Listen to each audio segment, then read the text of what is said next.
But for me, what is fundamental is for the people to understand not only the process of the learning, of the creating skills, but also for what to have skills. Suppose you have a metal string and you have a bird, in this case, a parrot. How would you trap this parrot with this string? Would you make a circle and position it horizontally and say, "Hey bird, you can't walk past this string," assuming it understands the dynamics of your superiority as a human enforcing a command on a creature of inferior intellect? But we all know that it would just fly away thinking, whose person in their right mind would think that their verbal command is sufficient to impair their ability to escape the idiotic experiment this human is putting them in? If I were to do it, I would position my string like this. It looks stupid at first, as you would think that the parrot would just then fly away again, until you step back and realize I have more other pieces of string and already built a cage to contain this clever bird. But why though? Why are we caging the bird? What's the purpose?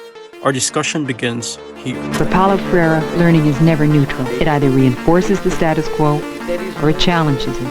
Freire's conviction that politics and education are inseparable comes out of literacy programs with peasants in Latin America and Africa. There he saw that consciousness raising can be an integral part of learning how to read and write. I am going to show you a series of images of what a typical house looked like 100 years ago, and you'll compare and contrast the objects in these images to those found in modern homes. Let's begin with this image. If you were Eric Arthur Blair, popularly known as George Orwell, you probably wouldn't even care about the images I just showed you. His performance reports during his student years indicate that he disliked his studies. Nothing interested him about education except for his role in producing a college magazine for his school.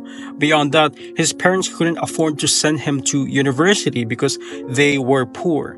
Meanwhile, 3,600 miles away from England, many children live in terrible poverty. In 20th century US schools, stricter discipline was imposed. Most states required school attendance, and the curriculum largely relied on rote memorization. To put it simply, education was awful. Children were learning less if not studying was dreadful, then studying was insufferable, something that is still apparent up to this day. Paulo Freire, a Brazilian educator and philosopher, recognizes this problem. He argued that the prevailing conditions of the students in schools foster a hostile environment against the rights of individual learners. In his book, The Pedagogy of the Oppressed, he draws parallels and distinctions between the outside world and how it mirrors the dynamics of teacher-student relation in classrooms and their dehumanization. He believes that the continuous struggle for liberation exists not because to suffer is our destiny, but because of the unjust order the system of the world is fostering. One of the basic elements of the relationship between oppressor and the oppressed is prescription. Every prescription represents the imposition of one's individual choice upon another, transforming the consciousness of the person prescribed to into one that conforms with the prescriber's consciousness. Thus, the behavior of the oppressed is a prescribed behavior, following as it does the guidelines of the oppressor. Within the system of oppression, the prescription pertains to the advised way of being. It encompasses the instructions on how a person must think, speak, and behave within the premise of the oppressor. Through the process, the oppressed were assimilated, from which they will acquire an attitude of adhesion to the extent of them desiring to achieve the very model their oppressors are exemplifying, that is, to be an oppressor themselves. Apart from the internalized oppression that makes them repulsive of freedom, their obedience is then incited by rewards or promotion, which encourages the oppressed to do more and become more. These forms of incentives keep them adherent to the system of thought forced on them, thus preserving their level as the oppressed indefinitely. Only the oppressed can lead the path to their freedom, and never their oppressors. But this could not come to be if the oppressed will feel incapable of doing such a thing. Unless they see the world not as a cage with no exit, but a confinement they can transform, they will never achieve freedom. In this situation, the oppressed are then trapped in a tragic dilemma of wanting liberation as an innate human need, yet fearing it due to the coercion perpetrated by the unjust conditions. Out of these principles Freire had established, he targeted the prevailing model of education at its heart, a controversial take that would render almost every modern institution guilty. From here, Paulo Freire challenged the current educational system's method of teaching, called the banking system. So much work to do, I couldn't do it all right away. And I had pressure put on me. When are you going to get this done? Then it finally got to the point where I couldn't take it anymore. I said, take this pressure off me, and I was screaming. There is one feature that characterizes the teacher-student relationship in classrooms, which is the core of oppression for one and the dehumanization of both. Both parties only play a single role all throughout their interaction. The narrating subject, representing the teachers, and the listening object, representing the students, which constitutes to the lifeless and petrifying air of learning in general. As Freire puts it, education is suffering from narration sickness. Instead, as a setting for their intellectual nourishment, classrooms then become a torment chamber where teachers fill the children with information that bears no significance to their problems. And here, students were coerced to learn numbers and memorize places without understanding why 2 times 2 is equals to 4, why Paris is the capital of France, why mitochondria is the powerhouse of the cell, and what does it mean for them, or why should they care? As a result, children were forced to digest knowledge like empty containers to be filled by their teachers, like objects being manufactured in a factory to be made useful in the outside world. This is the banking system, where students were reduced to a sort of receptacle that must contain whatever is deposited in them. The banking concept of education therefore regards men as adaptable beings that must adapt to the ideal model of what a person should be according to the patterns imposed on them, and ultimately be judged as good, organized, and just members of society apart from the incompetent and lazy men. The students of this system were no longer conscious beings, rather beings possessing consciousness, an open, empty mind ready to receive the deposits of the world surrounding them. This is exactly how dictatorial and totalitarian governments functions. To create a mental process in which ready-made guidelines were fed into them to obviate thinking. And since all that was imparted on them were mechanically imported in their minds, as Freire puts it from his reflections from the concepts of Fromm, they become necrophilous. They love all that which that does not grow, all that is manipulable and controllable, all that has no life of its own. He loves control, and in the act of controlling, he kills life. In contradiction to this, Freire proposed a solution to the problem of the banking education. He proposed the problem-posing education. In the problem-posing method, instead of being subjugated under the authority of the teachers, the students were allowed to build an authentic communication with their teachers where both essentially become a teacher and a learner at the same time. And here, no one is exclusively a teacher nor a student, and no authority tampers with the freedom of another. Rather, both sides learn from one another as they study the cognizable objects that were assumed to be owned by the teachers in the banking method of education.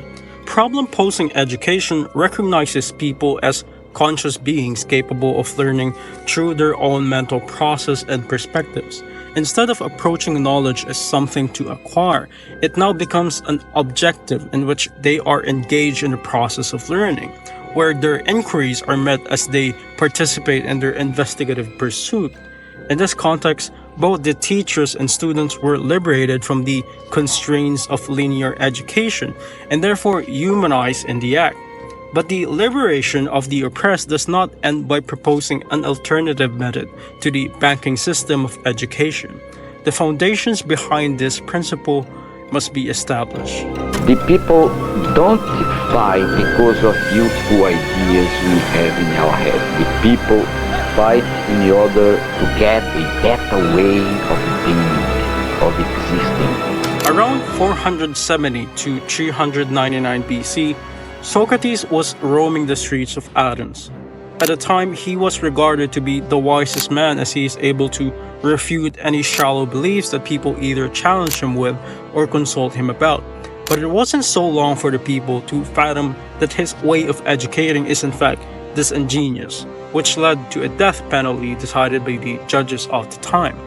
The legitimacy of the Socratic method was still up for debate until today, whether it is a constructive form of dialogue that aims to bring the interlocutor into a conclusive answer or a destructive form of dialogue whose sole purpose is the falsification of unexamined claims to knowledge.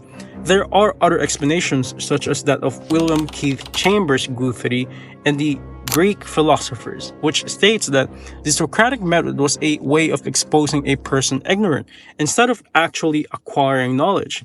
These criticisms and many other more had been used to protect and justify the existence of the popular banking system of education against the problem-posing model of education proposed by Freire.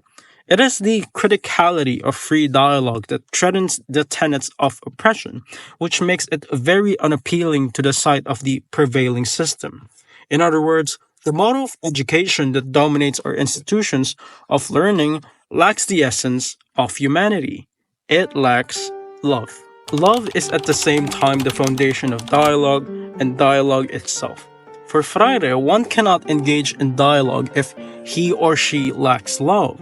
If a person would place love at the center of his or her interactions, then nothing can be made as a pretext for manipulation and control.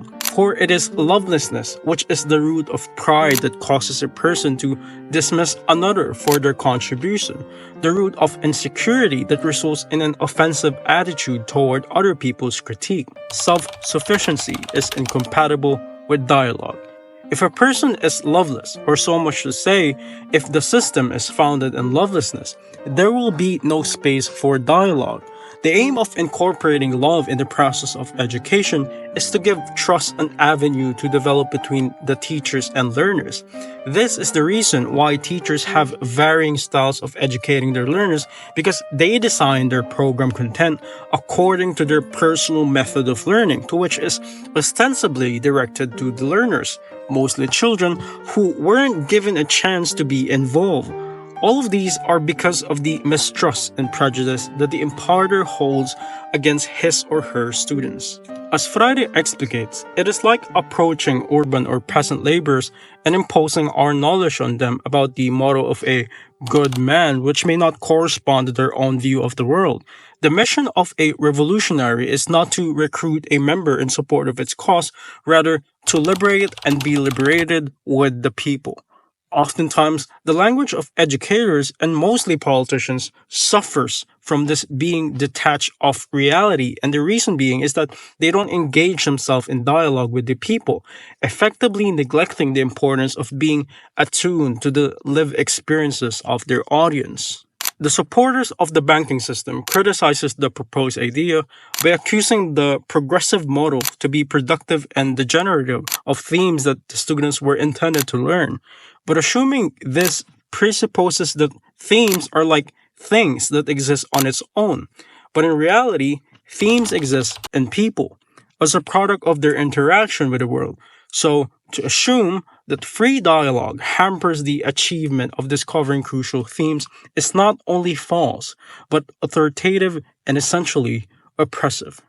But to understand what oppression really is, we have to go back to the time when people ran out of wood, flour, and coal, when they were shaking in hunger and shivering cold. 1917, the Russian Revolution. And mainly, above all, it was necessary for him not only to continue to write words, but to transform the world. It was March 16 when the announcement hit the headlines. Russia's monarchy fell at 3 o'clock in the afternoon. Tsar Nicholas II left the Russian Empire under the provisional government to control the turmoil that haunts the nation, but their efforts were all too late. The abdication of the king was not enough to pacify the rage of the people. They demanded a revolution that would bring them peace, land, and bread. And so, Vladimir Lenin came to grant this promise. Under his rule, he made several decrees such as redistributing landed estates of the church and the elites to the peasants. He gave non-Russian ethnic groups the right of independence. He granted the workers an authority to monitor their management, an 8-hour working day, and many other more. At the time, Russia seemed to be, for an average Bolshevik supporter, becoming a global model of socialism. Some years forward, Joseph Stalin took the seat and brought the entire nation under totalitarianism to secure the empire out of any reactionary influences. Lenin believed in the idea of praxis, a concept introduced by Freire that refers to reflection and action directed at the structures to be transformed. This means that the leaders cannot be revolutionary if they would merely treat the people as tools to their purpose by denying them the opportunity to commit to an action out of their own reflection of reality. Oftentimes, radical movements collapse to totalitarianism because of the underlying distrust that the people are not fit to organize themselves and create a united movement. A true revolutionary cannot and must not proceed with his or her praxis without the praxis of others. To be anti-dialogical means to engage in conquest. An oppressor cannot dominate unless the people are not completely subjugated under his or her authority. Subjugation is the first step to conquest. Second is the injection of what Freire calls the myths that is essential in solidifying the prevailing oppression. These myths are composed of narratives detached from reality, such as all the existing conditions of society contributes to the collective liberty of the masses, subconsciously fed to the people by well-organized propaganda and slogans via the mass communications media. Dialogue promotes union and organization. And so the neglect of dialogue reveals an intent to divide and rule. Only in the midst of dissension can an oppressor realize the salvation it could provide. This necessitates the perpetual existence of unrest in order for the oppressor to execute their performative compassion, thus creating an illusion in the people that they are being helped. The attitude of messianism further objectifies the people and reduces them to things that appeal to the self-absorbed wills of their oppressor. People are much weaker and incapable of revolting against their rulers if they are divided. To deny the privilege of dialogue and communion is to leave the people confused and vulnerable to domination. Another reason to be anti-dialogical is its indispensable importance in manipulation. Manipulation is the response of the oppressor to the new concrete conditions of the historical process. Most of the time, the face of manipulation are populist leaders who appeal to the common sentiments of the majority. Although at first it seems like a democratic move to represent the interests of the people, it is often used as an advantage by the oppressors in executing their agendas. They offer temporary achievements that were projected to be pertinent to their problems, but in reality only aim to distract them from the real causes of the oppression of the oppressed. The last fundamental intention behind an anti-dialogical revolution is cultural invasion. In order for a cultural invasion to succeed, brute submersion to the ideology of the oppressor must be imposed on the oppressed. The more alienated people are, the more narrow their vision of liberty becomes, minimizing their options, coercing them to conform to the established system, and thus eventually becoming like their invaders. Just like a child raised in a strict and loveless household, they grow to become either the complete duplicate of the oppressive authorities who reared them or repulsive of anything that is not prescribed to them in their upbringing. These skewed values are then affirmed in school, where they realize that in order to succeed the conditions the system had pre-made for them, they must learn how to be submissive, that is, to become unthinking objects. Dialogue is the foundation of cooperation. In this context, there are no subjects who dominate any objects. Instead, actors of revolution meet each other, not as means for their ends, but as ends in themselves. Cooperation is founded on trust that the people also seek freedom and not the harm of anyone. It symbolizes commitment that must not be tainted of the desire to conquer, but to invite the people and create an adherence for humanity. Dialogue is radically necessary, for the absence of dialogue means the absence of people in the revolution. In contrast to anti-dialogical actions, dialogical actions aim for unity for liberation. Its purpose is the eradication of the imposed ideologies in favor of the authentic ideologies that people can develop. It sought to clarify to the oppressed that the core of their oppression and what makes them binded to the unjust influence of their oppressors, a definitive perspective on the reality of their struggle. Dialogue is the cause of organization. To be organized is to be united. If to be united is to commune with one another, communion which is essentially facilitated by dialogue. The authority of the revolutionaries must not override the rights of the people. Conversely, the freedom of the people must not undermine the authority dedicated for the unification of the masses. Just as Freire says, there is no freedom without authority, but there is also no authority without freedom. Instead of causing the other to subvert the validity of the other, dialogue promotes the balance of the two as tools simultaneously utilized for common good. Dialogue is the catalyst of cultural synthesis. Instead of treating people as objects whose history is written by those who take the authority for thinking, they become the co-authors of their world they exist upon, thus shaping it in a way that serves their needs. In cultural synthesis, leaders never organize without the presence of their followers. They are always in the equation of any decision, and are involved in all levels of affairs that concerns or constitutes them. It was only when you step back, stop looking at the wires one by one, microscopically, and take a macroscopic view of the whole cage, that you can see why the bird does not go anywhere, and then you will see it in a moment. It will require no great subtlety of mental powers. It is perfectly obvious that the bird is surrounded by a network of systematically related barriers, no one of which would be the least hindrance to its flight, but which, by their relations to each other, are as confining as the solid walls of a dungeon. Marilyn Frye used the analogy of a caged bird to talk about how invisible oppression can become when seen up close. To understand why the bird cries requires the observer to take a wider view and see how the seemingly insignificant things, when combined together, creates significant situations that affect the subject in a greater manner. It is very easy to classify the elements of oppression unharmful, even with best intentions, all the while ignoring the general force it is contributing to the oppression of the cage. The most fascinating thing about people is they grow up just as they were raised. Whether they think that they have redirected their lives somehow and the current principles and values they carry are all from their own, at the end of the day, they were still products of their upbringing. Perhaps Paulo Freire tried to interpret the prevailing circumstances of his time deductively until he discovered that the root of their suffering constitutes not the intrinsic reality of this world but the pattern of oppression we commonly overlook as the natural way of things. The fact that we have to struggle just to gain something that should be intrinsic to us when we were born is incomprehensible.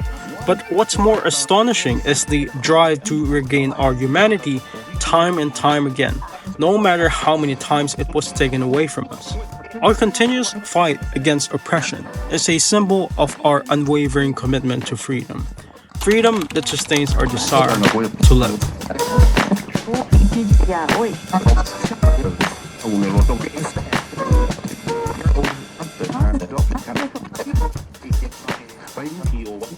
One for a start.